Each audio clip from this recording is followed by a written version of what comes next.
Monumental.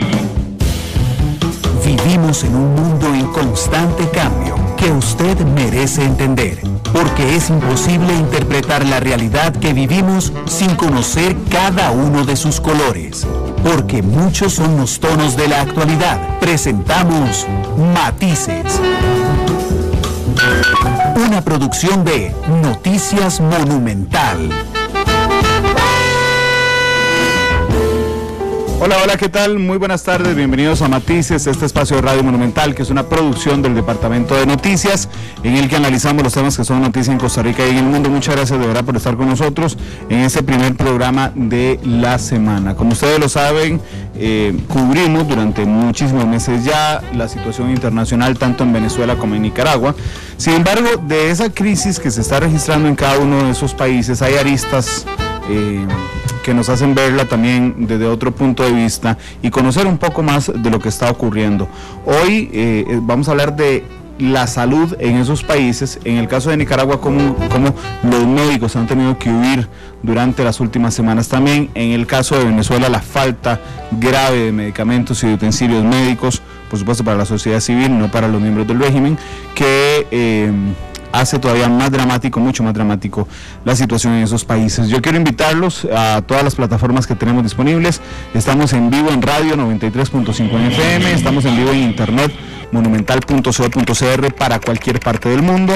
Estamos en vivo en Facebook Live ya a través de Canal 2, en el Facebook Live de Noticias Monumental. Ustedes simplemente entran a Noticias Monumental, ahí dice que tenemos una transmisión en vivo, que entiendo, a menos de que me confirme Marvin, ya tenemos arriba la señal, ¿verdad?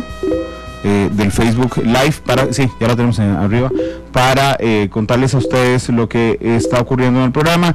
Esta noche pueden ver el programa en Canal 2, pueden también hablar con nosotros a través de Twitter, en @monumentalcr. El programa se reprograma a las 2 de la tarde a las 8 de la noche, a través de Canal 2, y hay reprise a las 9:30 de la noche a través de Monumental, la radio de Costa Rica. Les voy a presentar a nuestros invitados esta tarde. Voy a empezar por mi izquierda, el doctor Ricardo Pineda, es nicaragüense, es tesorero de la Asociación Médica Nicaragüense. Doctor Pineda, bienvenido a Costa Rica y a Matices. ¿Cómo le va? Muy bien, muchísimas gracias por el espacio, por permitirnos dirigir al pueblo de Costa Rica, al cual le tenemos muchísimo agradecimiento. Muchas gracias, doctor Pineda. A mi extrema izquierda está el doctor Karim Rojas, es costarricense, vicepresidente de la región centroamericana, México y del Caribe de la Confederación Médico Latino Iberoamericana y del Caribe. Doctor Rojas, bienvenido a Matices, ¿cómo le va? Buenas tardes. Buenas tardes, Randall.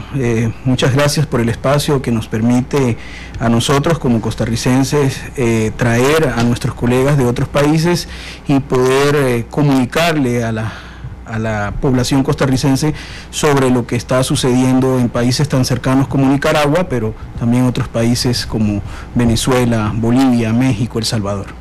Muchas gracias, doctor Rojas, por estar con nosotros. A mi derecha está el doctor Douglas León, de Venezuela, es vicepresidente de la región andina de la Confederación Médico Latino Iberoamericana y del Caribe, y también miembro emérito de la Sociedad Venezolana de Urología. Doctor León, bienvenido a Costa Rica y bienvenido a Matices. ¿Cómo le va? Gracias, agradecido por la invitación, muy complacido por estar nuevamente en Costa Rica, invitado por el Colegio de Médicos y Cirujanos del país, complacido de participar y contarles las cosas que están sucediendo en Venezuela. Muchas gracias por estar aquí. A mi extrema derecha, el doctor Andrés Castillo, presidente del Colegio de Médicos de Costa Rica. Doctor, bienvenido a Matices, ¿cómo le va? Bueno, primero que todo, muchísimas gracias. Un saludo a usted y a todos los radioescuchas, los que ven televisión por Canal 2 y por Facebook. Muchísimas gracias por la oportunidad de parte del Colegio de Médicos, de su junta directiva y de mía propia por este momento. Y además, pues decirle que sí, que se hizo una labor, hoy un foro muy importante en el colegio, en donde, como ustedes lo van a ver ahora, estamos exponiendo y haciendo que la gente conozca la criminalización del acto médico, cuando el médico lo único que hace es atender pacientes. Ahora lo vamos a ver. Muchísimas gracias por el momento. Gracias, doctor Castillo, por estar con nosotros. De hecho, vamos a ir avanzando, tenemos buen tiempo, vamos a ir avanzando hacia ese tema posteriormente, pero yo quería pedirle a los dos médicos, tanto el venezolano como el nicaragüense que están con nosotros, abordarlos, si me permiten, de manera personal. Quisiera empezar por el doctor Douglas León, de Venezuela. Doctor, usted está aquí por la actividad del Colegio Médico, ¿no tuvo problema para salir de Venezuela? No, solo tuve problemas en el aeropuerto que me sustrajeron un dinero, pero no tiene nada que ver con lo que roban en Venezuela. Fue cosas que suceden. No delincuencia común, no delincuencia institucional. No organizada, que es lo que tienen en nuestro gobierno, que han acabado con el petróleo y tienen los hospitales quebrados y la gente en pena de muerte. ¿Dónde trabaja usted, doctor?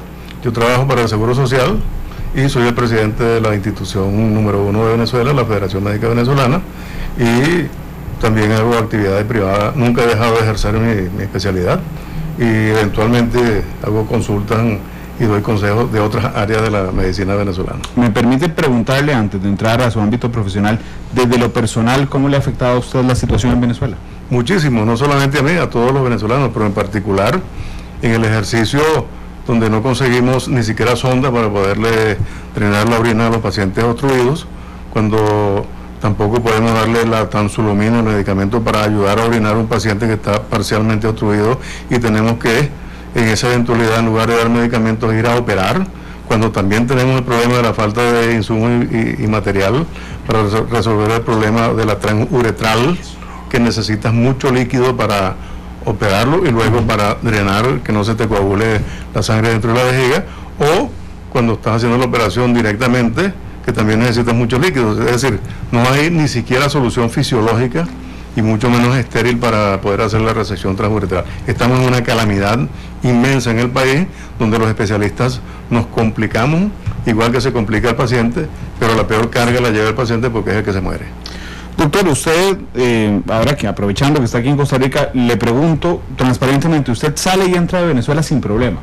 Hasta ahora no he tenido problema, solo que para efectos de pasaporte, el año pasado me tuvieron 6 meses sin pasaporte, no hubo manera de que me lo dieran, salvo que tuve que pagar una picada adicional para que me lo pudieran entregar casi normalmente a los 2 días después de los 6 meses de obstrucción, a lo cual no pude ir el año pasado a una actividad importante de la Confemel que se realizó en Honduras, y de ahí en adelante sí he podido salir, y anteriormente tuve prohibición de salir del país por 5 años, donde las veces que podía hacerlo me retenían el pasaporte un tiempo para fastidiar y posteriormente me dejaban, me lo entregaban sin antes decirme que yo tenía que regresar a Caracas, 1 hora y tanto de transporte para ir a arreglar eso, y yo le daba las explicaciones que por qué no era yo, sino era la parte administrativa del gobierno, y eso lograban entenderlo con un tiempo. Por eso es que en lugar de irme 4 horas antes del vuelo, me dieron unas 6 horas para jugar con el tiempo y poder forcejear con los gendarmes del gobierno en el sitio de la salida. Pero ¿no cree usted que usted esté en una lista que diga el doctor Douglas León aprovecha cada vez que sale de Venezuela para contar cómo está la situación médica en este país y que por lo tanto intenten que no salga? Es posible, esta gente se puede entender y copiar cualquier cosa, porque realmente no tienen paz con la miseria. Hace 3 días detuvieron a un diputado, a un expresidente de la Federación de Centros Universitarios de la Universidad Central de Venezuela, diputado Juan Requesén. Fue golpeado vilmente, drogado, enseñado al público por grabaciones, y ahí se ve evidentemente que estaba bajo la influencia de algo químico, pues ese no era el Juan Requesén que todos conocemos, e incluso estaba lleno de excrementos, y el presidente de la República en su alocución se burló de la condición física, él siendo un tipo antihumano, atacando la condición de no respetar los derechos humanos de las personas y la condición en la que se estaba presentando el diputado Requesén, a quien le invadieron su inmunidad parlamentaria y abusaron de su persona. ¿Cuándo regresa a Venezuela? En estos días, próximas horas. ¿No le da temor llegar y que digan, mira, estuve hablando pésimo en Costa Rica del gobierno de Venezuela y por tanto quitemos el pasaporte, que sería lo menos grave que puede pasar? El que no la debe, no la teme. Entro con la frente alto y salgo con todas las ganas de decir las cosas que suceden en Venezuela, Si sucediera algo bueno, con mucho gusto lo diría, pero desafortunadamente ahorita no tengo nada bueno que contar, solo que el día de hoy, en la ciudad de Caracas, una asamblea intergremial y sindical se llevó a cabo en el Hospital Vargas de Caracas. Se anunció a la prensa nacional que vamos a ir a Miraflores el próximo jueves a entregar un comunicado, aún con los temores que puedan tener muchas personas, y sabemos lo que estamos en la lista, que vamos a ir adelante en la convocatoria, en la marcha. Aspiramos llegar a esa instancia gubernamental a entregar nuestras peticiones. 1, dotación hospitalaria. 2, insumos y medicamentos. 3, respeto a los profesionales. 4, salario digno para todo el sector de salud, médicos, enfermeras, sindicatos profesionales. Y 4, que se incluya y se le garantice todo lo que nosotros estamos exigiendo a los jubilados que han dado toda su vida y resulta que los han estado sacando de los decretos, porque ahora no están discutiendo contratación colectiva. Parece que eso es una conducta de lo que distribuyen el mandato del socialismo del siglo XXI desde Cuba para donde lo irradian, donde tienen vedado la discusión de la contratación colectiva, sabiendo que esa es la mejor forma de obtener un contrato, un salario digno y justo, es a través de una discusión con los organismos electos donde puedan defender a sus agremiados sindicales o profesionales y allí tener todo lo que es lo que establece un contrato, desde el concepto de profesional hasta la última cláusula de esas transitorias que de pronto surgen para algún pago adicional donde se pueda estar agregando algún colega en particular o un trabajador o los trabajadores en general. Realmente es una situación muy anómala esto que está pasando en Venezuela, es tétrico. Nosotros lo hemos catalogado como un holocausto a la salud del pueblo de Venezuela impuesto por este gobierno, y cuando a mí me preguntan eso, bueno, es que lo han calculado milimétricamente cuando arrancaron hasta estos momentos en que realmente tienen a la gente, más de 4 millones de venezolanos comiendo de la basura, y se nos han ido, hay una diáspora inmensa de profesionales y no profesionales del país, donde se nos ha ido entre el 20 y el 30% de los venezolanos por las fronteras de los países vecinos o vía aérea o acústica para cualquier lado del mundo. Bueno, sin embargo, usted admite que está en una lista. Bueno, ya estuve con prohibición de salida del país durante 5 años. Claro. Estoy en una lista. Por lo menos en esa lista estuve y no tengo duda que haya otras u otras. Bueno, muchas gracias para las personas que nos reportan sintonía a través de Facebook Live, a Marcelo Adrián, a Marvin Rodríguez, además a don Juan Diego Rodríguez, a Ana Lorena Hernández, a Walter Quesada, que nos saluda desde Orlando, Florida, Paulo Morales, gracias, Dayan Quiroz, Rusalca Rodríguez, Rodolfo Ortuño, Ileana Vargas, Ángel Castillo, Roy Barbosa, Yolanda Herrera, bueno, toda la gente, Leonardo Rivera, Yolanda Herrera, toda la gente que se suma al Monumental en Matices en la tarde. El doctor Ricardo Pineda es tesorero de la Asociación Médica Nicaragüense. Doctor, antes del programa le pregunté que si había venido solo a la actividad del Colegio de Médicos y usted me dijo no. Aquí me vine huyendo. Sí, yo estuve apoyando a los estudiantes en el sentido de que ellos fueron atacados por paramilitares. A mí me llamaron donde yo estaba dando consulta, me dijeron que habían 7 estudiantes heridos, yo llegué y después de eso comenzó una persecución y tuve que salir huyendo de Nicaragua con amenaza de muerte. El otro día estaba con nosotros Fernando Sánchez, que es uno de los muchachos que atendió y ayudó en las manifestaciones de estudiantes.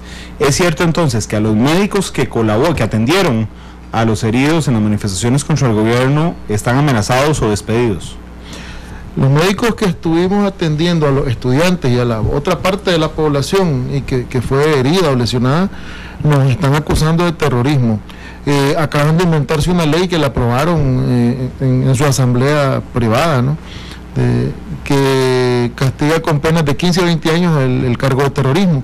De todos los médicos señalados de terrorismo estamos sujetos a una aplicación de esa pena de 15 años. Algunos incluso las amenazas han pasado a la vida misma y hay algunos que no estamos exiliados, estamos huyendo de esta posibilidad de muerte. Doctor, el 18 de abril inician las manifestaciones en Nicaragua, sin embargo usted llega a Costa Rica hasta principios de agosto. ¿Cuál fue la gota que derrama el vaso para que usted en lo personal diga, me voy? El día 13 de julio a mí me llaman por teléfono, me dicen que hay estudiantes heridos en la universidad y que están atacando la universidad y que necesitan médicos. Entonces yo me fui a la universidad, pasé llevando a un par de amigos médicos por su casa para ir en un solo vehículo. Entonces llegamos en mi vehículo los tres, entramos a la universidad, efectivamente había fuego de fusilería, fuego nutrido, habían 7 estudiantes heridos.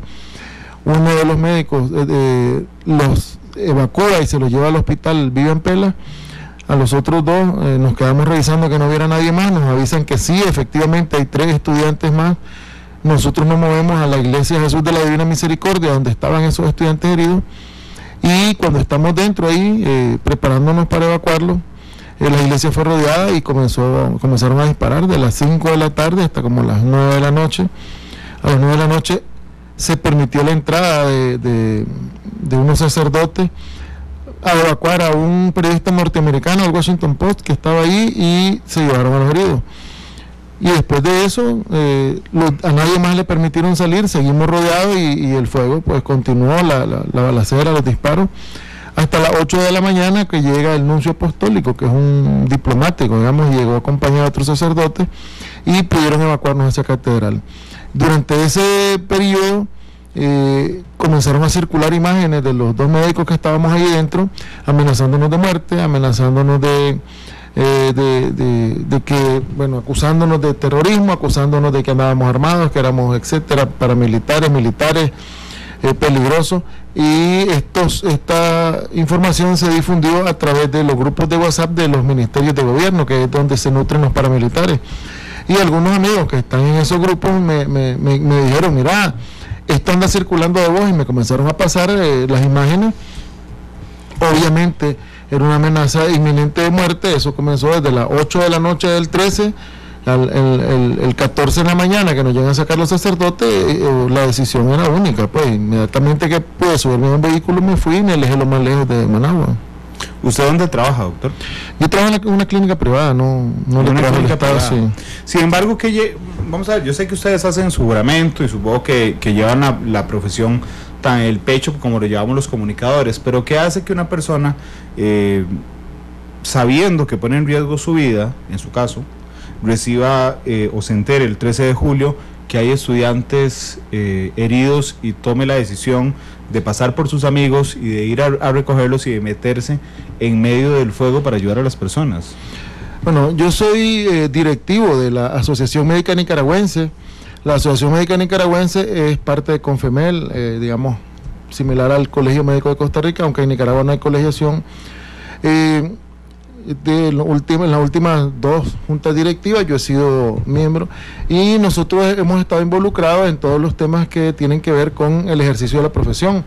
Desde antes de esto ya estábamos inmersos en una problemática de la criminalización del acto médico por parte del gobierno, y algunos juicios que se han hecho a algunos médicos por temas que tienen que ver con la práctica médica, que no necesariamente han sido bien orientados o bien manejados por el tema judicial.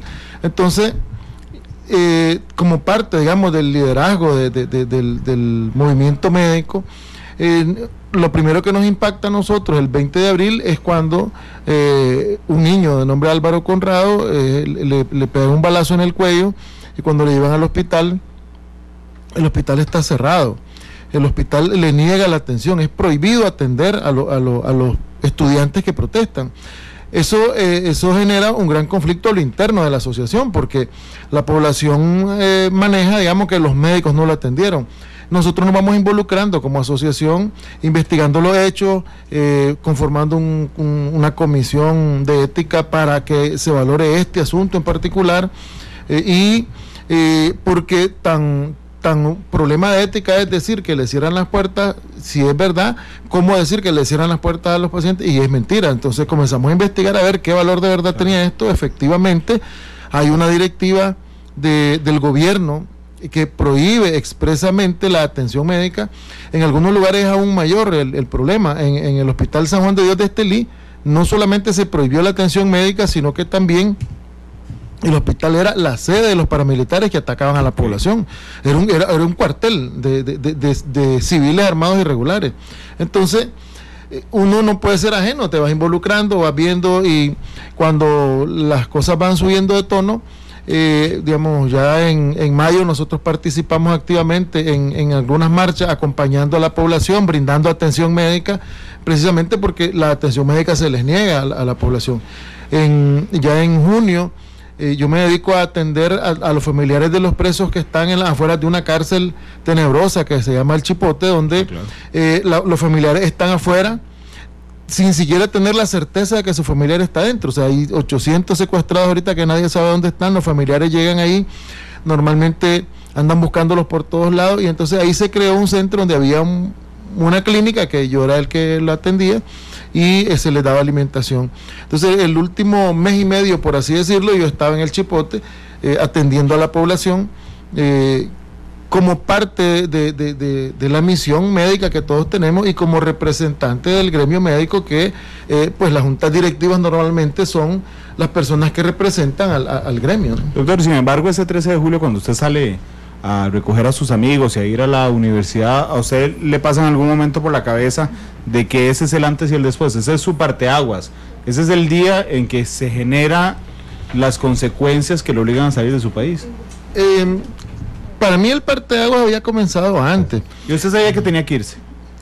Pues tanto no como irme, pero sí sabía que corría riesgo. El 30 de mayo, que yo atiendo a alguien que fue asesinado en la marcha del Día de las Madres, que se celebra en Managua, ese día cae a mis pies un herido, yo lo recojo, lo veo, le miro la masa encefálica absolutamente de fuera, con el cráneo expuesto, todo. Lo atendemos, lo tapo con mi gabacha, me quito la gabacha y se la pongo, porque era un cuadro dantesco, la gente estaba viendo. Y a mí me pregunta un periodista de un medio de comunicación que si yo creo que va a morir, y yo le digo sí, esta lesión es incompatible con la vida. Y me dice, ¿y qué fue? Y entonces uno, en una entrevista y digamos, técnicamente hablando, yo le digo, si este disparo fue de un francotirador, probablemente con un arma de fuego de alto calibre, probablemente un Dragunov ruso y dispararon de una posición más alta.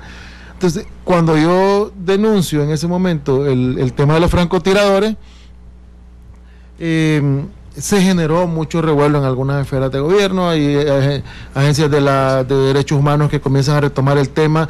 Viene un periodista si no me equivoco, de Londres, un periodista británico, que viene directamente a indagar sobre el tema de los francotiradores, y el tema ese ya a mí me puso en los radares. Claro. Y yo sentí que había revelado que había francotiradores. En esa marcha del 30 de mayo, doctor, habían observadores de la Comisión Interamericana de Derechos Humanos que habían aterrizado en Nicaragua días antes, y es justamente en esa marcha donde logran confirmar que hay francotiradores presentes, claro, y que por lo tanto el informe final, que sale una semana después, incluye muertes por francotiradores. Así es, que ya la muerte por francotirador implica de que hay una persona que tiene decisión de matar, que el armamento que usa está destinada para eso. O sea, no estamos hablando de ninguna proporcionalidad, claro, de que es una persona que no está en riesgo porque está en una posición de ventaja a una distancia muy lejana. Entonces, todos los argumentos, sí, claro, todos los argumentos del gobierno que habla de un uso proporcional de la fuerza se caen. El francotirador no hace uso proporcional de la fuerza.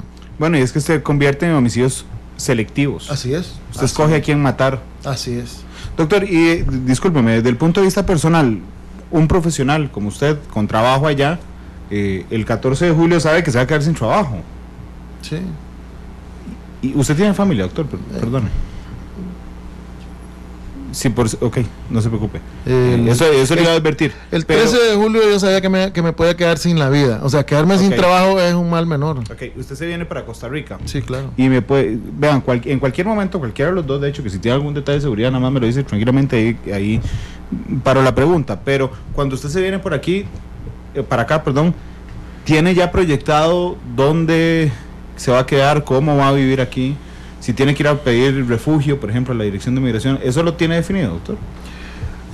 Cuando yo tomo la decisión de venirme para Costa Rica, fundamentalmente es porque veo en las noticias, yo estuve huyendo como 10 días y habían otras opciones para irme. El Salvador era la principal opción porque ya viven mis hijos. Habían ofertas también de asilo de algunas embajadas en Europa, porque el tema del asalto a la iglesia pues tomó mucha relevancia y había gente que nos estaba diciendo. Sin embargo, cuando yo veo que se van a abrir aquí los refugios, yo no lo dudé, yo dije, aquí yo tengo que ir a Costa Rica, porque si algún lugar es donde yo puedo ser útil, es en un refugio atendiendo a los nicaragüenses exiliados en Costa Rica, y esa es mi intención y es mi deseo, si existiera la posibilidad de irme a trabajar a los refugios para atender a los hermanos nicaragüenses. ¿Y usted llega aquí, efectivamente se va a trabajar en los refugios? No, yo vine hace muy poco y he estado ahorita tratando de regularizar mi situación, porque mientras no tenga una situación migratoria regular, pues no puedo tener libre movilidad. Una vez resolviendo esto, pues esa es la primera prioridad. Doctor, no me diga dónde vive, por supuesto, pero digamos, ¿vive con personas que usted conocía aquí en Costa Rica? Sí, vivo con personas que conocí en Nicaragua. Ah, que están aquí. Sí. Ok, y en este momento tiene algún chance, no necesariamente trabajar en su profesión, porque necesita justamente que hayan pasado 3 meses y que alguien ofrezca trabajo para ir a solicitar el permiso de trabajo de refugio, pero digamos, ¿tiene forma de ganarse la vida aquí en ese instante? En este momento o sus ahorros, digamos, no sé. Sí, en parte de la solidaridad de los médicos nicaragüenses. Hay médicos que nos están apoyando y ahí estamos. Doctor, un día hemos hecho varios programas al respecto. Un día estaba aquí ACNUR, que es la Agencia de las Naciones Unidas para los Refugiados, la directora de Migración de Costa Rica y alguna otra gente, porque yo estaba intentando enterar a la gente que nos escuche, que nos ve, que el tratamiento de los refugiados es una obligación de los estados. O sea, no es que Costa Rica pueda decidir o no si acoge a los refugiados, es una obligación desde firmar la Convención de Ginebra. Y entonces yo les decía, mucho ojo, si ustedes fueran los que están en Nicaragua, cuando usted se sienta, y ahora aprovecho que usted me dijo esas opciones, y uno dice, ¿cuáles opciones tengo de salir de aquí, de salvar mi vida? Y pues a usted se le presentan varias, usted las citó ahora. El Salvador es una de ellas, Honduras, que está muy cerca de la otra, por supuesto, Guatemala, pero esos 3 países constituyen el Triángulo Norte, donde la situación es realmente complicada. La otra es irse para Estados Unidos, con Donald Trump intentando sacar a todos los extranjeros, y la otra es venirse para Costa Rica. Esas opciones en la mente de un nicaragüense que necesita salvar su vida, es claro que gana Costa Rica, doctor. Sí, definitivamente, por muchas razones. En primero, porque donde hay una mayor colonia de nicaragüenses es en Costa Rica. La mayoría de las personas pueden tener familiares aquí, conocidos. Es incierto, es muy difícil saber cuánta gente se ha ido para El Salvador y Honduras, porque para irse para allá solamente necesitas la cédula, hay libre paso. Sí, claro. Entonces, estaba comentando ayer con alguien en Honduras, me decía, en Honduras solo hay 3 refugiados, o 4, una cosa así, 3 o 4 refugiados, pero le decía, es que vos no podés contabilizar la migración a Honduras por el número de refugiados, porque ¿qué ventaja te da? O sea, en Costa Rica yo no puedo trabajar, pero si solicito refugio, tengo permiso de trabajar. O sea, hay una gran ventaja de ser refugiado. Pero en Honduras yo con mi cédula trabajo. Entonces, mejor preguntarte cuántos migrantes han entrado. O puedes comparar el primer trimestre del año con el segundo trimestre del año, o el segundo trimestre del 2018 con el del 2017. Hay formas diferentes de saber cuánta gente, digamos, ha incrementado su ingreso a Honduras, no el número de refugiados, porque el número de refugiados es un trámite administrativo que no te genera ningún beneficio. Claro. Doctor Rojas, vamos a ver, creo que podría pasar lo mismo en mi profesión. Uno en Costa Rica podría quejarse de muchas cosas, del trato de la prensa, pero realmente cuando los periodistas vemos la realidad que viven otros colegas centroamericanos y latinoamericanos, los periodistas independientes en Nicaragua, la prensa independiente en Venezuela, uno dice, bueno, realmente no estamos tan mal en un montón de cosas. ¿Cuán fuerte es para médicos costarricenses escuchar los relatos, en este caso del doctor Pineda y del doctor León, respecto a lo que pasa en sus países? Es sumamente impactante para los médicos costarricenses, y creo que también para cualquier otro médico de Latinoamérica que ve las imágenes que hoy nos mostraron en el foro y lo que nosotros a través de la CONFEMEL hemos ido conociendo de los diferentes países que la conforman, y lo que más nos ha llamado la atención es esta violación a los derechos humanos que mencionaba el doctor Pineda, porque es una violación directa que viola la atención médica a la población y que criminaliza a los profesionales de la salud como nunca antes lo habíamos visto. Es decir, existe una declaración de la Organización de las Naciones Unidas en donde se le debe brindar protección al personal de atención sanitaria, Cruz Roja, inclusive en zonas de guerra o zonas de conflictos, y lo que estamos viendo en Nicaragua lastimosamente es algo que no se había visto o no se da frecuentemente, que es declarar a ese personal de salud que está cumpliendo con su labor humanitaria de salvar, ayudar y dar consuelo a esa población herida, indistintamente de su ideología política, indistintamente de su credo, de su raza. Los profesionales en medicina a nivel de Latinoamérica están formados para ayudar en esas situaciones, y no podemos nosotros quedarnos callados viendo lo que está sucediendo en Nicaragua, cuando a colegas como el doctor Pineda y muchos otros más los acusan de terrorismo por cumplir su función de tratar de asistir a la persona enferma, a la persona lesionada. Eso nosotros no lo podemos permitir, y por eso tenemos declaraciones de la Asociación Médica Mundial a través de su presidente, del presidente electo que hoy participa en el foro o participó en el foro, denunciando esta situación y apoyando a los médicos de Nicaragua. Tenemos situaciones en Honduras también, porque esto no es una situación de gobiernos de derecha o de izquierda, es una situación que está afectando a los pueblos latinoamericanos, en donde se da y donde se criminaliza el acto médico. Creemos que es criminal no solamente cerrarle la atención a estudiantes, sino no brindarle a la población, por ejemplo, venezolana, los insumos que se necesita para un adecuado acto médico. No puede ser que se encarcele también a médicos en Venezuela, o por ejemplo que en Bolivia se haya girado un decreto de judicialización de la salud para poder encarcelar a los médicos bolivianos, y que requirió una huelga de los médicos bolivianos inicialmente casi 54 días para revertir este efecto, y lo vemos también en países cercanos como El Salvador. Obviamente que impacta en nuestras fibras como seres humanos, como médicos y como colegas que somos de todos ellos. También tiene impactos en nuestro país, en la seguridad social, en el área laboral, porque también esa migración que se pueda dar de los diferentes médicos de esos países buscando mejores horizontes afecta al país. Doctor Castillo, estamos ante una coacción sistemática, digamos, y ya no del régimen de ningún lado del espectro ideológico, sino régimen dictatoriales claramente definidos, ¿verdad? Entonces, digamos, en el caso del doctor Pineda, pues si la misma circunstancia de vida le corresponde a otro médico hoy en Nicaragua, seguramente lo pensará más veces que el doctor Pineda para decidir si sale y atiende justamente a los heridos, porque aunque su ética y su amor a la profesión y a la humanidad lo muevan, realmente sabe que inmediatamente podría ser acusado de terrorismo. Y en el caso del doctor León, podría ser que alguien lo convenza entonces, por medio de esas incomodidades con el pasaporte, dejar de salir y contar lo que está pasando en Venezuela. Es una coacción usando como herramienta la salud de la población, doctor.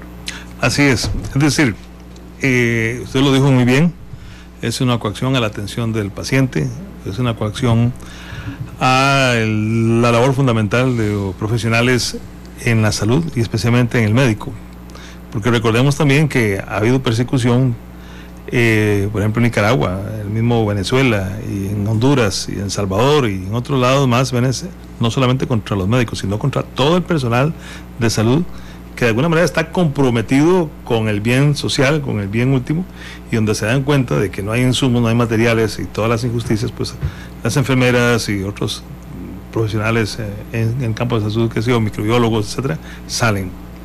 Esto sin lugar a dudas es algo que nosotros quisimos ver, hacer notar, y vea que participamos en la Asociación Médica Mundial, toda la CONFEMEL, representantes de Iberoamérica, perdón, de España, representantes de México, etcétera, porque aquí hubo en presencia 5 o 6 países, pero también a través del sistema digital participaron, para llamarle la atención y que parar y demandar a todas las instituciones que se pare esta política de amenaza, de daño hacia los profesionales que dan la salud, pero lo más importante, para que permiten la atención adecuada a las personas donde no se maneja. Ahora, usted lo dijo muy bien, también esto no es una situación solamente de izquierda ni de derecha, es una situación donde no hay democracia en esos países, en donde lo que existe son gobiernos que de alguna manera les interesa el dinero, el poder, no importa cómo, y despedazar los servicios de seguridad social que puedan existir para ellos ganar. Y es el caso, por ejemplo, muy claro de Honduras, en donde no es un partido comunista, pero que la situación en que están viviendo los médicos es muy parecido como lo que se está dando ahorita en Venezuela, en donde hay amenazas, en donde existe persecución, en donde hay queriendo pasar legislaciones en donde despedazan la seguridad social, y en el momento en donde se sale a defender esa seguridad social por parte de los trabajadores es donde los amenazan y los hacen daño, no los quieren contratar, los despiden, y una serie de situaciones así. Y yo creo que eso es lo que hemos querido, pues hoy con FEMEL, ¿verdad? Vuelvo a repetir que es la Confederación Latino-Iberoamericana de Entidades Médicas y la Asociación Médica Mundial, dejar en claro a todas las organizaciones para que de verdad actúen y hagan la presión sobre los gobiernos que están haciendo esto, para que por lo menos respeten la labor fundamental de un profesional o un profesional médico en el servicio de salud para atender y hacer el bien de la población. No importa si hay una guerra, porque como lo dijo ahorita el doctor Karim Rojas, es decir, hay toda una serie de acuerdos internacionales, de determinaciones de la OMS y de la ONU, fundamentalmente, que tienen un respeto, aunque haya una guerra, a los servicios de salud, a la Cruz Roja, o bien llámese a la Luna Roja, que eso está pasando. Sí, en la historia de las guerras en nuestro planeta siempre el equipo sanitario tiene protección, porque dichosamente atienden a la sociedad civil y a los heridos de los lados buenos, pero también atienden a algunos personajes en la historia. Yo recuerdo y tengo experiencia, digamos, por relatos, en Colombia, por ejemplo, había muchos médicos que atendían a los soldados de la FARC, ¿verdad? Y no necesariamente por ser parte de la guerrilla, sino como por su trabajo humanitario. Pero más allá, y ahorita le voy a contar, a pedir que me cuente lo que pasa en Honduras y Bolivia, aquí estamos en dos escenarios diferentes. Es que hay, aunque parecidos en cuanto al manejo dictatorial, hay uno que es la falta de insumos gravísima que hay en Venezuela, ¿verdad? Y hay otro donde hay insumos, pero la afectación directa es a los médicos para meterles miedo, ¿verdad? Entonces quería preguntarle al doctor León si él considera que efectivamente no hay insumos por la situación económica que vive hoy Venezuela, o simplemente es una medida del gobierno de Venezuela impedir que los insumos lleguen como un efecto desesperante hacia la población, ya no solo hacia los médicos, sino hacia la población, con el fin de que usted sabe, o apoya al régimen, deja manifestarse y tiene insumos, o si se sigue manifestando estando en contra del régimen, pues simplemente nadie lo verá en salud. Las consecuencias de una política muy bien estructurada, bien ordenada y bien cumplida por parte de los súbditos del reinado de Cuba, es precisamente esto que ha venido siendo planificado paulatinamente, sostenidamente en el tiempo, que comienza en el principio del gobierno del fallecido Hugo Chávez, que comienza en primer lugar con decir que va a acabar con el liderazgo de los médicos. Entendamos que en las sociedades intermedias vemos líderes muy bien marcados. Los periodistas tienen su importancia, los médicos tenemos nuestra importancia, los curas tienen su importancia, los jefes civiles, los abogados, en fin, la sociedad intermedia está bien representada por actores importantes que somos todos, pero los más notorios. Y ellos tienen eso muy bien marcado, que es acabar con la sociedad civil, la sociedad intermedia, con los partidos políticos. Fíjate, por ejemplo, en Cuba hay un solo partido político. Claro. Los otros son diezmados, acabados, prisioneros y algunos desaparecidos que nunca más se vieron en la historia. Incluso gente de su propio movimiento guerrillero que bajaron y fueron fusilados por el número 1 del fusilamiento llamado Che Guevara. Entonces vemos que la punta de la lanza que quiso Fidel Castro que fuera don Rómulo Betancourt en el año 58 en Venezuela, después que gana la presidencia en el 59, que fue a decirle, danos tantos millones de dólares para instaurar nuestra fuerza aquí en Latinoamérica partiendo de Venezuela.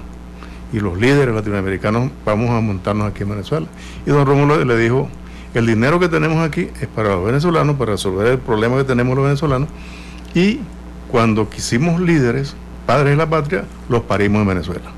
Aquí tenemos a Bolívar, a Mariño, a Sucre, y de ahí nombró unos cuantos. Civil, José María Vargas, que es el padre de la medicina venezolana, primer presidente civil. Entonces, eso es algo bien estructurado, que fue milimétricamente calculado, fue llevado de tal forma que nos montaron unos sistemas paralelos de salud. Ejemplo, los maestros de la salud pública en Venezuela los pusieron a jugar banco, no les dieron responsabilidades, pues colocaron allí personas recién graduadas con muy poca experticia, y a los maestros los pusieron a no hacer nada y les prepararon algo que llamamos la cajita feliz. Te vas, te damos esta jubilación y además te damos esto adicional, que era un buen paquete. Y para estar jugando banco, a no hacer nada, personas que están acostumbradas a trabajar toda la vida desde 5 de la mañana hasta 8 de la noche o más, buscando que la salud pública funcionara bien en Venezuela, pues se fueron y comienza allí ellos a hacer también un careteo en los hospitales, en Caracas, acomodar las puertas y pintar las paredes. De lejos tú la veías muy bonita y por dentro no había insumos. Ya en el año 2001, a principios del 2002, yo le decía a la ministra María Urbaneja que apenas teníamos el 35 o el 40% de insumos. Y ella decía que eso era mentira de la Federación Médica. Hoy por hoy, en el transcurso del tiempo, y esa es la consecuencia de lo que estamos viviendo ahorita, apenas tenemos en el 97% de los hospitales el 3, el 4 o el 5% de insumos para poder salvar vidas. Los hospitales bandera, los vitrinas, que pudiera ser uno en cada cabecera de estado, y en Caracas unos 5 u 8 que son los universitarios, podemos hablar de unos 35 hospitales, de 300 que existen en Venezuela, de los 298 que heredó este régimen, que en los 20 años apenas ha hecho 3 hospitalitos, uno muy bueno que es el cardiológico infantil, que solo hace cirugía periférica, vascular, selectiva, no sabemos las estadísticas, y al lado uno macro, ya para cardiología mayor, que no lo han concluido, lo tienen a un cuarto de máquina, gastaron el presupuesto 5 o 6 veces, denunciado por un diputado que no fue más diputado, ahora es director del Hospital Vargas de Caracas, un premio de consolación en la distancia. Entonces, todo es una suma de cosas que han venido sucediendo con el plan paralelo de salud llamado Barrio Adentro, también un plan paralelo de estudios médicos llamado Medicina Integral Comunitaria, que es donde hemos venido diciéndole a todo el mundo de que esos señores que están graduando allí realmente que no tienen calidad ni cualidad, comenzando por el hecho de que los que le dan clases, la mayoría de ellos solo sabemos que son cubanos, no nos contan que son médicos. Entonces la consecuencia final actual es que tenemos unos hospitales, una estructura por fuera muy bonita, pero por dentro son unos cascarones vacíos, donde no tenemos ni siquiera para hacer radiología convencional, teniendo tomógrafo y teniendo resonadores y teniendo Da Vinci también. Resulta que ni siquiera convencionales podemos hacer, radiografía de torre. Laboratorio, apenas tenemos el 10 o el 15% de los kits para poder hacer la química sanguínea. Los bancos de sangre funcionan, pero sin hacerle la experticia completa, y corre el riesgo cualquier venezolano o el que esté en Venezuela que le tenga que poner una transfusión, de que en el 80% de las veces que se la pongan, se la coloquen, se la suministren, entre al torrente circulatorio, algo que no está purificado, que no está bien estudiado, y le podemos transmitir enfermedades que están en el ambiente en Venezuela, enfermedades nosocomiales. Todos los hospitales de Venezuela están infectados, no hay siquiera cómo barrer bien el piso, no hay insumos para el aseo, no hay desinfectantes, no hay agua, no hay electricidad. Imagínate el segundo país más importante en agua en Venezuela, en América, que es Venezuela, resulta que no hay agua en los hospitales, no hay luz, teniendo represas hidroeléctricas como la del Caroní, buenísimas, inmensas, 4 o 6 represas en el centro, donde ahora no hay cómo suministrarle luz a los hospitales, las máquinas especiales de emergencia no funcionan, no hay mantenimiento. Bueno, entonces estamos en el verdadero holocausto a la salud del pueblo de Venezuela, ocasionado y generado por este gobierno heredado de Hugo Chávez, que lo que han hecho es diezmar a la población, y ahora no hablamos de mortalidad, y tampoco podemos decir los nombres de la mortalidad inmensa que tenemos. Yo he presentado una diapositiva que eso da terror presentarla. O sea, a mí, el hecho de presentarla realmente me exprime el corazón. Me lo pone más chiquito de lo que creo yo que lo tengo. A lo mejor lo tengo grandote. Pero no sabemos si alguien tendrá chaga. Pues vale chaga con un corazón, una cardiomegalia, una cosa de esa. Entonces, bueno, en Venezuela da terror que lo pique un mosquito. Y también da terror que un médico ande, 2 médicos juntos en un hospital, y 3, tenemos que andar 4 o 5, porque ahí somos asaltados, vejados. ¿En los hospitales? En los hospitales. Y los jefes de las mafias son los directores de los hospitales que pone el gobierno allí. Incluso los medicamentos que no consigues, en la farmacia los consigues alrededor de las direcciones de los hospitales. Incluso hay un director del estado Trujillo, que fue el estado donde se decretó la guerra a muerte de Bolívar, en su momento. Bueno, allí, muy cerca, está la capital, en la ciudad de Trujillo y la ciudad de Valera, que son las más importantes. En el hospital Montezuma Ginari, el director está huyendo porque, bueno, le consiguieron cosas, le demostraron cosas de rapiña, y el gobierno no lo consigue. Mientras que cuando se le ocurre, agarran a Requesén, agarran a la hermana que es la presidenta de la Federación de Estudiantes de la Universidad Central de Venezuela, que tuvieron que soltar a las pocas horas porque no tenían, les dio terror, les dio miedo, no decimos ya que les dio culillo, de tener también a 2 hermanos presos, sin razón ninguno de los 2, pero dejaron al más valiente, o digamos que el más valioso para ellos en este caso, que es meter miedo, que decir, bueno, ya se metieron contra un diputado, otro está huyendo que es médico, se fue para Colombia, que es el presidente Julio de la Borges. No, él no es médico. Julio Borges es expresidente, que también está en la lista, expresidente de la Asamblea Nacional, que, bueno, es hijo de médico de paso. Por decir las cosas tan valientes como las ha hecho en el mundo, incluso lo amenazó, dicho por Borges, Zapatero, ese presidente español, del gobierno español, que hace juego con el chavismo y con el madurismo, y que va a cobrar su beca cada cierto tiempo allá a Venezuela, que todavía hay plata, pero él va a buscarla. Parece que como que no tiene confianza de que se la manden, porque a lo mejor no le llega. Entonces va para allá, hace su pantomima de buscar reuniones con algunos le hacen el juego, muy poco, pero se prestan para eso. Entonces, bueno, tenemos al presidente de la Comisión de Salud, Juan Manuel Olivares, que se fue para Colombia, que querían meter presa a la esposa, que es una abogada también de oposición. O sea que allí cualquiera que ellos le pongan definitiva, por darte la lista, pero el que ese día le ponen el asterisco, te tocó, ese el día siguiente de alguna forma le tocó, y le inventan cualquier cosa. Si es fea, le ponen que es bonita y por eso la meten presa. Y si camina torcido, le dicen que camina muy derechito, porque entonces tiene que caminar con las patas chuecas. Pero bueno, ahí tenemos a una vicepresidenta que dicen que la operaron maxilofacialmente, tiene unos días que no sale. Bueno, y esos adeptos al gobierno, cuando se van a resolver sus problemas, no los resuelven en barrio adentro, ni los resuelven con los médicos integrales comunitarios, ni lo resuelven con algo más que están inventando, que son los médicos militares. Nosotros los médicos, nuestro símbolo es el estetoscopio. De repente, algunos nos echan broma que el urólogo tendrá que colocarse la sonda uretral, no, el estetoscopio. Pero entonces ahora van a salir de allí con el estetoscopio y la pistola. No te salvé como médico, te liquido entonces con la pistola. Entonces será eso lo que están haciendo. Entonces salen con un grado militar, médico, con estetoscopio y pistola de reglamento. Entonces fíjate en dónde estamos en Venezuela, y todo eso que se dijo hoy de lo que está pasando en Nicaragua, desafortunadamente, donde hay 5 médicos y 1 estudiante muertos, más de 400 muertos, aniquilados por la pareja satánica de Nicaragua, Ortega Murillo, y los hijos y todos los familiares que tienen el gobierno y los que están diezmando esa población, todo eso lo hemos sufrido con alguna variante. Pues, por ejemplo, allí tenemos en el gobierno a dos hermanos, la vicepresidenta y el ministro de Comunicaciones, que es psiquiatra, dos hermanitos.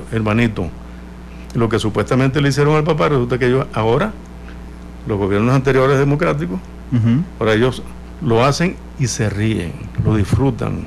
O sea, realmente es algo maquiavélico lo que tiene esa gente. Entonces realmente es no solamente el holocausto que te decía anteriormente, es el exterminio. Y no es exterminio como el concepto que llegó una bomba, ¡pum!, y exterminó un poco. No, es un exterminio lento, progresivo y total. Para allá nos están llevando a toditos. ¿Cuál es el presente y el futuro de los estudios y el ejercicio de la profesión? Cualquiera de nosotros puede caer en una emergencia y es atendido, es recibido por estos que no tienen calidad ni cualidad. Doctor, entonces pero eso es realmente fatal lo que está pasando en Venezuela. Hace un rato usted me dijo, cualquier venezolano que caiga enfermo se corre el riesgo. Y analizando esas palabras estaba haciendo un matiz. En realidad no cualquiera. O sea, okay. Es decir, si usted es parte del régimen, parte activa del régimen, no tiene problema. Esto lo quería llevar a preguntarle. ¿Es que en Venezuela no hay insumos o es que los insumos no le llegan a la sociedad civil? Porque es diferente. O sea, es diferente que el régimen tenga los insumos y no los distribuyan a población, o no hay insumos para nadie. Bueno, no sé cómo estará los insumos en la clínica especial que tienen en Miraflores. Yo entiendo que por estrategia deben tener un sitio muy especial, especialísimo diría yo, para el caso de que de pronto tenga una patología de emergencia el presidente o algún funcionario de primera línea del gobierno y entre entonces allí, sea alérgico y de pronto haya que sacarlo de un shock anafiláctico violento, va por un sitio especial, debe ser especialísimo en los sótanos de Miraflores, ahí debe haber de todo. Claro, que le dé un susto por una bombeta que le explote entonces, de pronto un dron que le llegue al ladrón. Pues entonces, bueno, son cosas que hay que verlas, ¿no? Hay que sopesarlas y ver bien cómo uno va a escribir las cosas. Los drones, no sé si es los drones o los ladrones, no sé cómo es la cuestión, pero hay drones. Pues esos drones, de pronto se asusta una bombona a 5 kilómetros y explotan un francotirador, un dron a 4 o 5 kilómetros, eso no llega a ninguna esquina a ningún lado. Fíjate que ni siquiera se movieron. ¿Ustedes vieron Sí, claro. No se movió nadie. A los 10 segundos, la estampida de los militares. En lugar de ella cuidar a su presidente, se corrió todo el mundo. Entonces, ves que hay insumos, pero en las clínicas, por ejemplo, que debería haber insumos en cantidad, porque eso es un costo-beneficio. Inviertes y llega lo de la inversión que hiciste en tu clínica privada, en tu hospital privado. Los hospitales públicos, que es el deber del Estado, a través del gobierno, que es representante del Estado, apenas tenemos un 3 o un 4% en el 95 al 97% de los... Y eso es verdad. Y lo que llega allí, lo guarda el director bajo llave. Hace 3 años, el presidente del Instituto de Salud del Estado Mérida, que es uno de los 4 estados andinos de Venezuela, está el Pico Bolívar, el más alto de Venezuela, 5.030 metros o 3 metros, está el busto de Bolívar y la Virgen de las Nieves.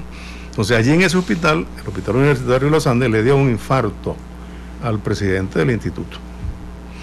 Los médicos sabían que ese medicamento estaba en la dirección. Entonces, bueno, fueron y rompieron la puerta de la dirección, sacaron el medicamento, le salvaron la vida al hombre, al colega, porque es médico también, y bueno, no metieron preso a los médicos que rompieron la puerta del hospital. ¿Por qué? Porque le salvaron la vida a ese gendarme del régimen que era el presidente del Instituto de Salud del Estado Mérida. Pero eso sucede en todos los hospitales, que todo lo guarda el director, que no es gran cosa lo que llegue, pero le llega y le guarda, en lugar de llegar a un sitio que es almacén, claro, control preceptivo, control de almacenamiento, hay una distribución selectiva, donde se llevan para que estén en emergencia, que estén en pabellón, que estén en consulta externa, que estén en las áreas, terapia intensiva, las áreas, resulta que no hay nada. A usted no le dan nada donde trabaja, doctor. Nada, así es que la Federación Médica la tienen contra la pared. Sí, estamos subsistiendo porque sabemos administrar más o menos los recursos. Y entonces, porque aquí le están preguntando en Twitter, ¿es exactamente la misma realidad en los hospitales públicos que en los privados para la sociedad civil? Los hospitales privados entra el que puede. Fíjate, pero igual tampoco tienen mucho. No hay mucho, se han reducido. Bueno, si en los hospitales públicos tienen el tren, ellos tendrán el 30, por ahí. No es mucho lo que tienen. ¿Por qué? Porque el dólar preferencial, el dólar controlado por el gobierno hace 15 años, se lo dan selectivamente a sus amigos. No es que no se lo dan, no se lo venden a la gente que debería, que son los que dan bienes y servicios. Ni siquiera hay esa apertura económica para que pueda un país medio paliar la situación con esta hiperinflación que fomentó el gobierno, con la aberración económica que han tenido para ellos administrarse. Cuando uno se come las cosas se administra. Ellos se han administrado todo un grupito, y en Venezuela no hay forma de que podamos salir adelante. Si seguimos así, bueno, ya los que hemos rebajado 20 kilos rebajaremos 20 más, o quizás cuánto, y los que están con los huesos pelados entrarán en la anasarca, en una desnutrición violenta y muerte por inanición. Entonces realmente es tétrico, terrible lo que está pasando en Venezuela. Saludos a doña Rosa Feoli, que nos saluda a través de Facebook Live, a Freddy Porras, a Sergio González, a Rosimar Andrade, a Mario Toruno, a Marvin Rodríguez, Marcelo Adrián Ramírez, Miguel Ángel Umaña. Muchas gracias de verdad por estar con nosotros. A mi hijo Nicolás, que hoy cumple 8 años y que está escuchando el programa, así es que un beso gigante también, que me avisó que estaba escuchando el programa. Doctor Pineda, la situación de la salud en general en la población nicaragüense, yo tuve el honor de estar en Nicaragua el año pasado, cerca de octubre. Realmente me impresionó, es un país muy, muy lindo, yo nunca había ido, la gente es muy amable, y digamos que las cosas funcionaban, todos sabiendo que el régimen controla casi todo, ¿no? Pero digamos que funcionaban bien, y que todo el mundo disimulaba que el régimen lo controlaba, pero funcionaban bien. Sin embargo, hace 4 meses empieza un proceso donde 230,000 personas pierden el trabajo. Hay 230,000 personas que no trabajan. Hay un montón de jóvenes que tienen 4 meses de no ir a la universidad, porque sus universidades están cerradas, porque ellos están encabezando las protestas. Es decir, estamos en una pausa en la vida normal de la gente. ¿Esa pausa siente usted que se traduce también en temas de salud? Por ejemplo, aquí funcionamos con establecimientos públicos de primera atención que se llaman EVAIS, no sé cómo se llaman en Nicaragua, pero ¿la gente sigue preocupada por su salud en Nicaragua o es otra cosa a la que le han puesto pausa mientras continúan los vejámenes del régimen? Estamos cerca de 500 muertos, tenemos cerca de 800 desaparecidos, tenemos más de 2,000 heridos. O sea, el tema de salud es un tema vital, y precisamente porque el tema de salud es vital es porque estamos aquí perseguidos por el régimen. Obviamente hemos hablado, te decía, en las puertas de las cárceles hay gente con glicemia de 500 que andan buscando a sus hijos, buscando a sus nietos o a su esposo o esposa. Que no les importa ponerse la insulina. O que salieron de sus casas y no se la llevaron. Las unidades de salud durante mucho tiempo han estado cerradas. Hay alrededor de 200 médicos despedidos. Una gran consecuencia de la represión del régimen. Por ejemplo, uno de los lugares más emblemáticos de la salud de Nicaragua es el Hospital de León. En el Hospital de León, ¿verdad?, que funciona desde hace mucho tiempo, y también ahí fue la génesis de la universidad, de la Facultad de Medicina de Nicaragua en su momento, hace como 200 años. León es llamada la ciudad universitaria, donde durante mucho tiempo las únicas universidades estaban en León, y todo el mundo, el que quería estudiar algo, iba a León. Entonces León y la universidad es una simbiosis la ciudad no vive sin la universidad. La mayoría de la gente en León brinda alojamiento a los estudiantes, y de repente agarras a todos los docentes del hospital escuela y los despedís. Eso es un cataclismo para la salud, es un cataclismo para la docencia.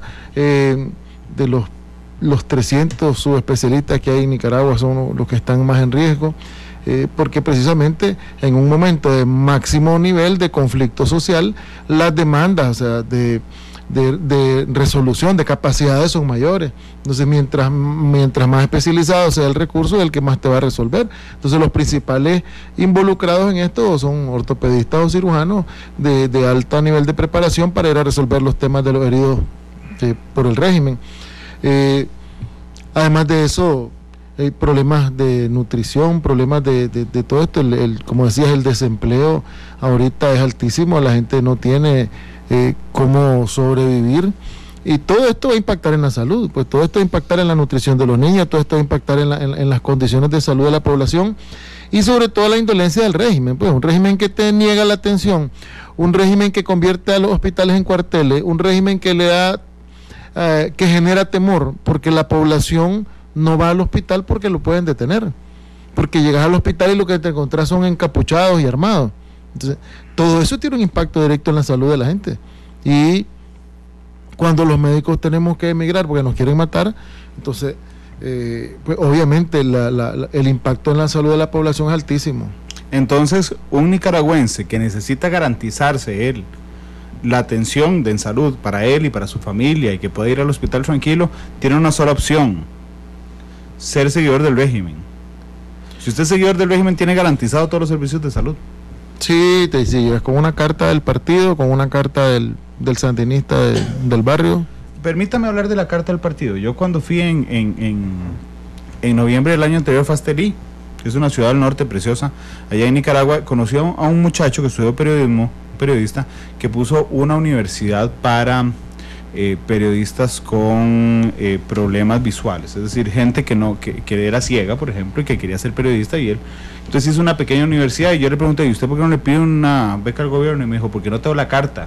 Entonces este tema de la carta se me quedó dando vueltas en la cabeza. Después le dije: ¿cuál carta? Y me dijo: es que tengo que ir aquí donde la alcaldía, que por cierto, en la alcaldía de Estelí está un caballo ahí pintado con Daniel Ortega encima, rosado y celeste, y con Daniel que decía, con Rosario que decía atrás, patria o muerte. Y entonces me dijo: yo tengo que ir donde él, convencerlo de que yo soy miembro del partido, para que me den una carta, realmente una carta así de papel, y esa carta le va abriendo las puertas en la universidad, en las donaciones, en los trámites municipales. Esa carta funciona así realmente, es una carta de papel. Así es, no es tan fácil conseguirla. Te asombrarías de es un papel. Así es, un papel. ¿Qué dice? El doctor Ricardo Pineda apoya al régimen. Sí, militante del Frente Sandinista. Lo que pasa es que cada vez eso funciona menos, porque hay gente que las consigue, o de repente cuando las cosas no estaban tan radicales, de repente el del barrio que le tocaba darla se la dio a todo el mundo, y entonces las cosas cada vez son más centralizadas. Da pánico pensar en un país donde nada se mueve, ni la hoja de un árbol si Rosario Murillo no dice que se mueva, y incluso la capacidad que tienen los gobiernos locales de hacer eso también es disminuida, no es tan libre. Claro, pero usted acaba de decirme una frase que a mí me llama la atención. Cuando yo vine aquí hice un reportaje que se llamaba El Gran Hermano, y yo intentaba explicarle a la gente que, igual que en la novela de Orson Welles, yo entendía, o sentí, más bien desde que aterricé en el aeropuerto Sandino, que alguien me veía, pero no que alguien veía a Randall, alguien ve todo. Sí, claro. O sea, ve todo, me refiero, hay un representante en el barrio que ve quién llega a las casas, quién no, quién habló mal del gobierno, ese le cuenta al representante departamental, y ahí va. Realmente hay una persona en cada barrio dedicada a ver qué hacen los demás, y a ver además si usted salió de su casa el 13 de julio en la noche, recogió a 2 amigos para ir a contarle al partido sandinista si eso era así. Así es, claro que sí. En la mayoría de los postes de luz y los semáforos en Managua hay cámaras, y las instalaron recientemente para filmar a ver quiénes andaban en las protestas. Ahora se han puesto de moda los drones, y cada vez drones, igual que en Venezuela, drones de mayor resolución para captar. De las dos cosas, pero los drones tienen un poquito más de tiempo para ver quiénes son las personas que andan. De hecho, toda la inteligencia para atacar la universidad la hicieron con drones, y vieron dónde estaban los muchachos, y ahí concentraron el fuego. O sea, hay un gran sistema de vigilancia, y hay un gran temor. Aquí hay embajadores que han dado entrevistas que no las autorizó Rosario Murillo, los han despedido de forma inmediata, ministros que los han despedido así. Nadie puede hablar con nadie si no pide permiso. Doctor, y digo, yo tiendo a ser muy negativo en estas circunstancias. Lo decía el doctor Rojas ahora, lo decía el doctor Castillo ahora. Costa Rica le pide a las organizaciones internacionales generar presión. Sin embargo, no es por disminuirle sus esperanzas, pero yo creo realmente que esa presión le importa muy poco al régimen.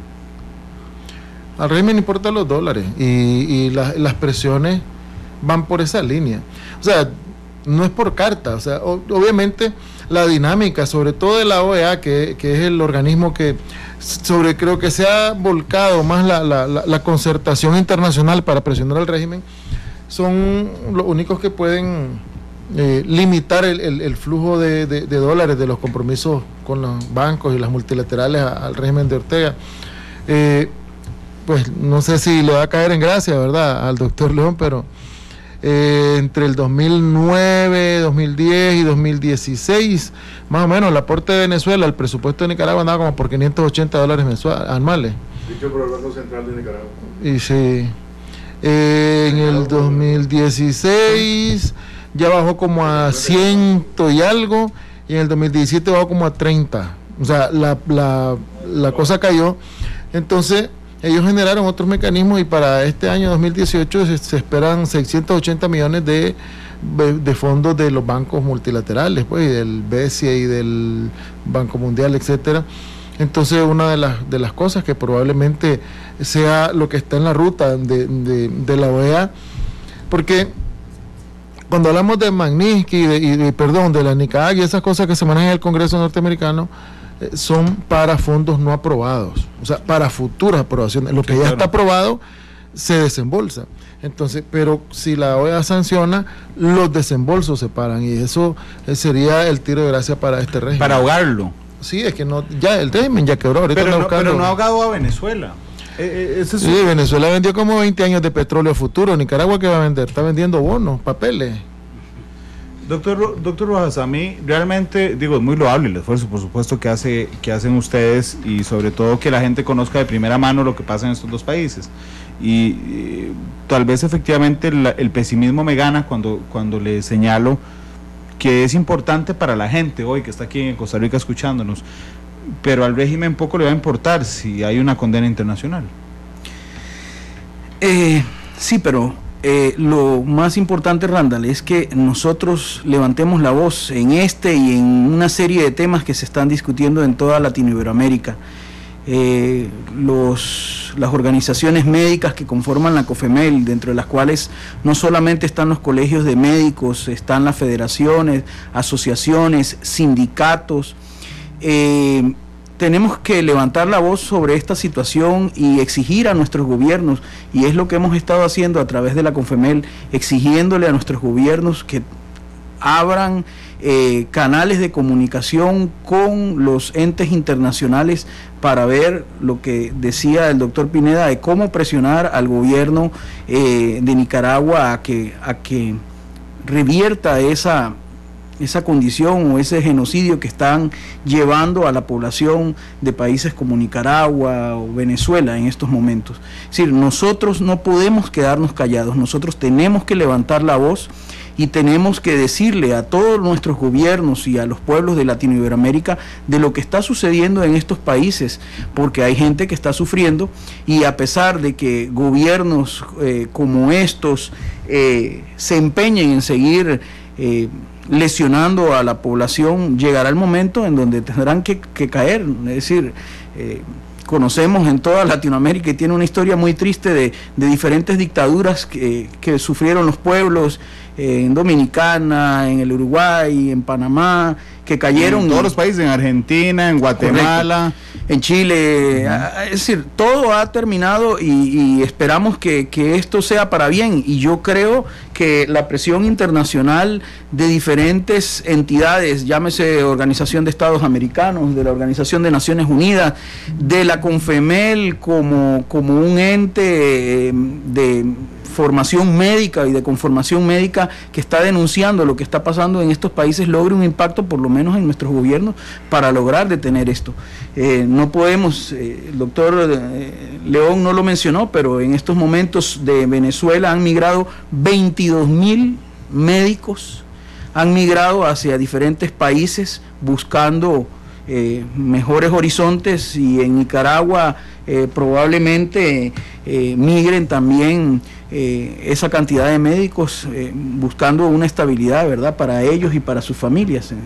Ya como mencionó el doctor, ya aquí en Costa Rica podemos tener 18 a 20 médicos que están pidiendo poder trabajar dentro de su profesión, y eso también va generando impacto en los diferentes países. Nosotros tenemos 2.000 médicos desempleados en este momento que no han realizado ni una hora de medicina después de haberse graduado. Ahora tenemos 2022. Ahora vamos por 2022 y así irá creciendo si estas...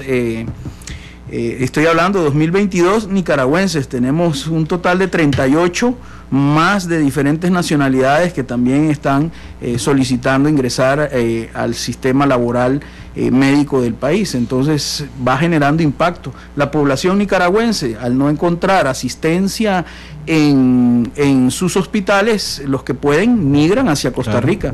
Me ha tocado atender embarazadas que llegaron, cuando llegó usted, sin ningún tipo de control prenatal, en una labor de parto en fase ya activa, casi con el bebé ahí, y no desconocemos absolutamente toda esa población y que está empezando a demandar servicios de la seguridad social. Claro, es un reto enorme. De hecho, doctor Castillo, ¿qué puede hacer la población civil? Porque yo realmente, pese al impacto social que esto genera, yo soy el primer defensor de que lo que tenemos que hacer es ver cómo paliamos ese impacto social y no evitar el impacto social.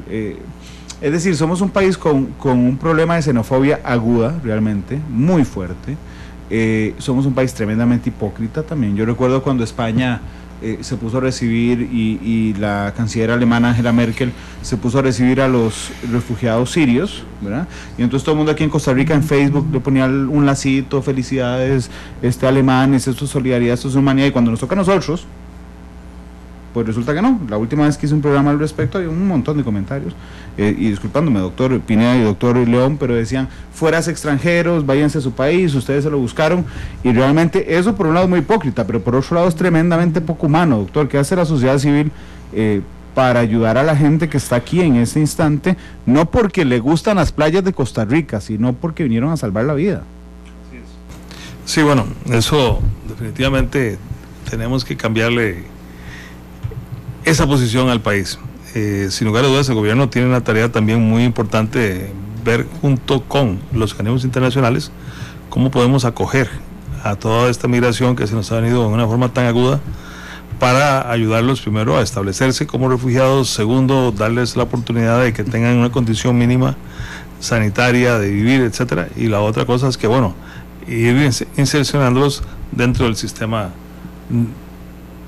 digamos, de la vida nacional del país. En el caso específico con los médicos, que esto es una situación que también son parte de algunos de ellos, el colegio está abocado a estudiar, digamos, caso por caso, y ir viendo en qué podemos ayudar y solucionar esta situación. Lógicamente también existen, desgraciadamente, reglamentos y normativas que hay que cumplir, y que como institución pues tenemos la obligación de garantizarle a la población. Pero esto es un tema realmente que se las trae. Creo que el país desgraciadamente no tiene la capacidad, menos ahora con lo del déficit del gobierno y una serie de cosas, y que se está planteándose que recortes y que los impuestos y todo lo demás. Necesitamos ayuda probablemente internacional, urgente, económica también, para poder ayudarle a los demás, a la gente que se nos está viniendo para acá en este momento, como usted lo dijo. Y sí, muchas veces uno ve, por ejemplo, que cómo se expresan las personas, lo cual pues no debe ser, no lo compartimos absolutamente. Doctor León, yo también quería preguntarle, yo he discutido mucho a través de los últimos años respecto a Venezuela, con muchos analistas internacionales, con representantes de organismos multilaterales, y yo he encontrado varias tesis, unas que claman por un canal humanitario para lograr llevar constantemente, de manera fluida, los insumos médicos a Venezuela. Y otro grupo que dice, suave, es que si nosotros les ayudamos con insumos médicos, lo que estamos haciendo es darle más aire al régimen, porque va a llegar un momento en que la población venezolana, de estar sin salud, se va a desesperar y ahora sí se va a organizar, digamos, de una manera tan fuerte que eche al régimen de Nicolás Maduro. ¿Cuál es su perspectiva respecto a esto? ¿Deberíamos, como hermanos latinoamericanos, deberíamos de intentar organizar un canal humanitario realmente para llevar los insumos, o no le deberíamos de dar aire al régimen? No sé, antes de entrar en ese punto yo quisiera ratificar lo que ya les había dicho anteriormente. Termino de recibir la información de la asamblea que se hizo en el Hospital Vargas de Caracas, donde nos vamos a concentrar el día jueves en la mañana en un lugar importante de Caracas, y allí vamos a ir a Miraflores. ¿A la sede del Ejecutivo? A la sede del Ejecutivo, donde está el presidente Maduro, y esperamos que podamos llegar, que nos traten con decoro y que entiendan que es la sociedad civil, somos los médicos, el equipo de salud, las enfermeras, todos como uno solo, exigiéndole por la salud del pueblo. Y allí es donde viene lo de la ayuda humanitaria. Nosotros desde la Federación Médica, 1999, 2000, con este gobierno del socialismo del siglo XXI, regentado por Chávez, mandado por los Castro, y antes, en gobiernos de otro color, multicolor el anterior, y unicolor los anteriores, de acuerdo a su matiz, la Federación Médica, el gremio médico, siempre estuvo en la protesta buscando solución para la salud del pueblo, buscando medicamentos, más en segundo, en tercera instancia, salario. Siempre dotación para poder trabajar para los enfermos. Por eso estudiamos medicina, sino una profesión humanitaria. Bueno, entonces, en todo esto que ha venido pasando, que le pedíamos que declararan o decretaran la crisis, surge entonces lo del canal humanitario. Porque resulta que sin medicamentos, solo con las manos, con las uñas, no podemos hacer nada, aún estando benditas. Porque hace unos 20 años nos la bendijo un cura en la ciudad de Los Teques, muy cerca de Caracas, capital del estado Miranda. Y hace 2 años, en el Vaticano, en una audiencia privada que tuvimos la suerte y el honor de estar allí con el Papa, fuimos varios representantes latinoamericanos y de España y Portugal. Allí entonces el Papa dijo que nos bendecía las manos. Estábamos trabajando con las manos, sin insumos, porque el Papa conoce, verdaderamente que conoce lo que sucede en todos los países, fundamentalmente lo que sucede en Venezuela. Porque el segundo del Papa es un cura venezolano. El tercero, el cuarto y el quinto son de la Conferencia Episcopal Venezolana. O sea que el Papa está rodeado de venezolanos, o si no son venezolanos naturales, son venezolanos asimilados. Entonces, él, cuando yo le entregué la comunicación, dijo que conocía perfectamente la situación de Venezuela. Hemos pedido el canal humanitario, le hemos demostrado al gobierno lo que pasa en los hospitales, y el gobierno, bien, gracias. Dice que ya no pasa nada, que todo está bien, que no hay problema con los medicamentos. Cuando sucedió lo que sucedió recientemente en Cuba, que hubo un movimiento telúrico, o en otros países de Latinoamérica, sale el primer paquete de medicamentos que no han llegado a Venezuela, sino que van de otro sitio, los debían, va la ayuda humanitaria de Venezuela para ese país, porque supuestamente en Venezuela no está pasando nada. Y si ustedes las fotos que nosotros tenemos de los venezolanos, donde se le ven marcadamente los huesos, y vemos hablando a Hitler, con Heil Hitler, levantando la mano, y vemos a un alemán raquítico allí muriéndose, y vemos a Maduro dando una orden, levantando la mano, y vemos a otro venezolano en iguales condiciones, no vemos la diferencia. Entonces vemos que se nos está muriendo la gente de Mengua, allí en el hospital.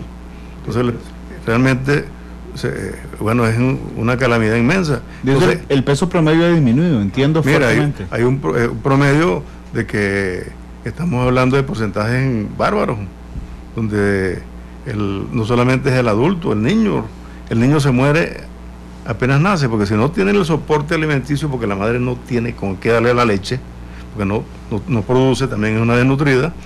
Entonces tenemos en el hospital pediátrico el suplemento alimentario de la leche maternizada.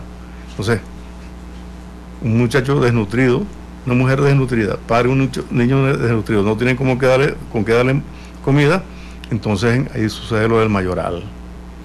Doctor, entonces, nada más. después de esa rumba de palo, ¿sí? Es natural que se muera es natural. Entonces, tenemos una rumba de palo en Venezuela con falta de medicina, falta de alimentos, falta de todo, inseguridad permanente. Ya todos en Venezuela, los hombres somos súper de la casa. A las 4 de la tarde estamos en la casa, ayudando, haciendo cosas, porque después de ahí para adelante cualquier cosa puede pasar. Cada 20 minutos matan a un venezolano. Cada 20 minutos matan a un venezolano. Entonces, bueno, es una calamidad inmensa y la ayuda humanitaria es necesaria. ¿Qué le dijo la Asociación Médica Mundial al gobierno? Mientras se resuelve su problema coyuntural, económico, acepten la ayuda. Estamos dispuestos. Todos los países están dispuestos, independientemente de que se lo cojan, porque lo van a administrar los directores. Claro.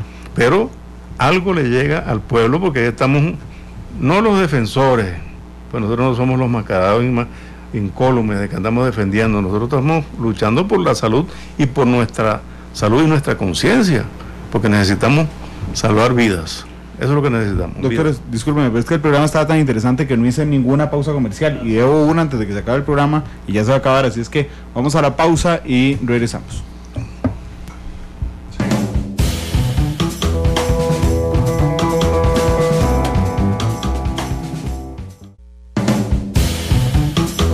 De la tarde con 27 minutos, nos queda 1 minuto y medio de programa, pero antes del minuto, doctor Pineda, le quería pedir por favor en 40 segundos si usted le puede dar, usted tuvo que huir de su país, está aquí huyendo del suyo y realmente yo acepto y lo acepto con mucha pena y con mucha vergüenza que somos un país muy xenófobo, pero quisiera que usted le mandara un mensaje al pueblo de Costa Rica respecto a cómo recibimos a los hermanos nicaragüenses aquí. Sinceramente, hasta el día de hoy yo no tengo queja, he sido recibido muy bien. Los contactos que he tenido con el pueblo costarricense hasta este momento han sido excelentes. Hay mucha solidaridad, hay mucha sensibilidad al tema. Alguien me decía el otro día que esta es una generación diferente y que probablemente los estudiantes universitarios costarricenses tengan unos lazos de simpatía más fuertes con los estudiantes universitarios nicaragüenses que generaciones anteriores. No lo sé, pues yo no soy sociólogo ni he hecho estudios, simplemente siento que hay solidaridad. Siento que hace falta mucho conocimiento, siento que hace falta más información con respecto al tema, pero yo agradezco infinitamente hasta el momento la forma en que nos han recibido, que me han recibido a mí por lo menos ha sido muy, muy, muy cordial. Doctor Pineda, muchas gracias. Sí, muchos éxitos en Costa Rica, ojalá que pronto tenga la libertad de poder escoger si se queda aquí o se va, porque hoy no la tiene, hoy sabe que tiene que quedarse y no puede devolverse. Doctor Rojas, muchas gracias por venir. Encantado, Randall, gracias a usted. Doctor Castillo, muchas gracias por estar aquí de nuevo. Sí, muchísimas gracias a usted por el espacio por parte de CONFEMEL, ¿verdad? Confederación Latina Iberoamericana, de todo de Iberoamérica, de médicos, entidades médicas, que agrupa más de 1 millón de médicos en toda esta zona, y también de parte del Colegio de Médicos por el espacio, y creo yo también por darnos la oportunidad de hacer patente en la población lo que está sucediendo en bien de la población. Muchas gracias. Doctor Leo, muchas gracias. Ojalá que la próxima vez que nos veamos sea para hablar de las bellezas de su país. Muy cierto. Honrado de haber participado con este panel contigo. Gracias. En este importante programa. Sé que lo ve toda Centroamérica, no solamente Costa Rica. Y agradado en nombre de la CONFEMEL, en nombre de la Federación Médica Venezolana, en nombre de los venezolanos que estamos sufriendo, de los nicaragüenses que no entendía lo que estaba pasando porque veía cosas que de afuera, los de adentro no ven, porque el matrimonio maligno, diabólico, estaba haciendo las cosas y no adentro no había efervescencia, pero sí había algo que estaba cociéndose y fue una gran ebullición que le reventó hace 3 meses. Realmente son el diablo, en calzoncillo y pantaleta, me disculpan, ese matrimonio que le está haciendo... O el diablo. Le está haciendo mucho daño a nuestro hermano pueblo de Nicaragua y eso lo sentimos todos los latinos iberoamericanos. Por eso CONFEMEL aquí, las gracias también al Colegio Médico y Cirujano de Costa Rica, Andrés Castillo, su presidente, y la directiva del sindicato. La verdad es que desde Venezuela agradado, y un abrazo a Nicaragua. Gracias, doctores, por habernos acompañado. Yo invito a nuestra audiencia hoy a las 7 de la noche, la tercera emisión de Noticia Monumental. Mañana a las 2 de la tarde tendremos un Matices especial con alcaldes de zonas turísticas en nuestro país. Sabemos que durante los últimos 15 días ha habido un aumento de casos realmente dramáticos contra turistas aquí en Costa Rica, y las municipalidades tienen un papel preponderante. Así es que varios alcaldes de municipalidades que son sedes de atracciones turísticas estarán con nosotros mañana para ver qué hacemos en nuestro país. 3:31, Carlos Mejía Godoy despide el programa. Oremos, la nueva canción del cantautor nicaragüense.